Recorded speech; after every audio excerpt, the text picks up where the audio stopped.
Um, I see you because I decided we wanted a meeting about the way the new social graces work is going Yeah, in your team. yeah.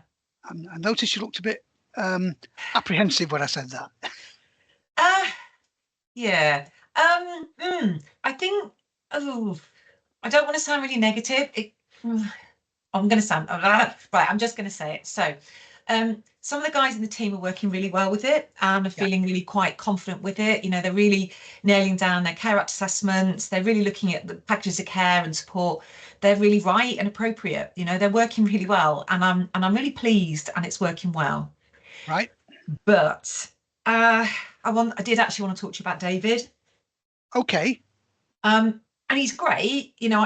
He's bright as a button. You know, this Mm, guy has got. I think he's got a really good future in front of him. But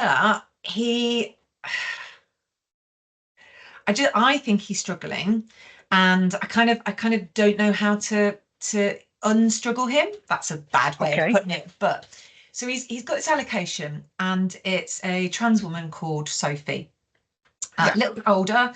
Um, Mm, I, I think David is struggling with her, and okay. t- I'm struggling myself to talk to David about her because he's quite conservative. Right. Um, Okay. and I don't. He obviously has his, you know, he's got protective belief under the Equality Act, so I'm not wanting Mm, to tread on toes in any shape or form. yeah. But I could really just do with a steer about the best way round, because I don't think he's really engaging with Sophie as he should do. That's cards on the Right. table, really, if I'm Okay. honest.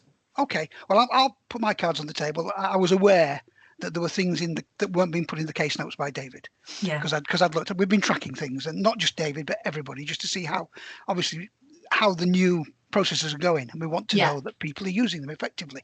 So yeah, part of it is meetings like this with you, and with your, not just you but with other people in your position as well, yeah. because I know you're working hard to try and embed this. You always do, and you always work hard to try and embed these new ideas in your teams. Thank And as you. we know, there are always people who resist as well. There are Yeah, always people who resist, probably the wrong word, a bit harsh, but they struggle with it. yeah, They find it a bit of a challenge. Yeah, and it seems what you're saying to me is that David is finding this a bit of a challenge. yeah. I Okay. think so. He's usually, you know, quite excited about the work he's doing. He's really engaging, and you know, his records really kind of, you know, they really reflect that passion and that enthusiasm. But I just think that maybe his kind of religious beliefs, Right. not to put too fine a point on it, is the thing that might be tripping him up slightly. And we've talked before about, you know, the chunks of ourselves that we leave at the door as social Yeah. workers, that Yeah. you know, in effect, that we are a blank canvas when we go in. Mm, That's the nature of the job that we do. And I've been in management 5 odd years now, so it's not like this is, you know, I've worked with challenging people before, if you like. And I think I'm just really struggling. I, I guess because I don't want to get it wrong. okay. And you know, I've seen that his case recordings kind of aren't there. He's not really engaging with me about the work that he's doing with Sophie, and I feel stuck. I think he feels stuck, but I feel stuck. Okay. You're both So stuck. yeah.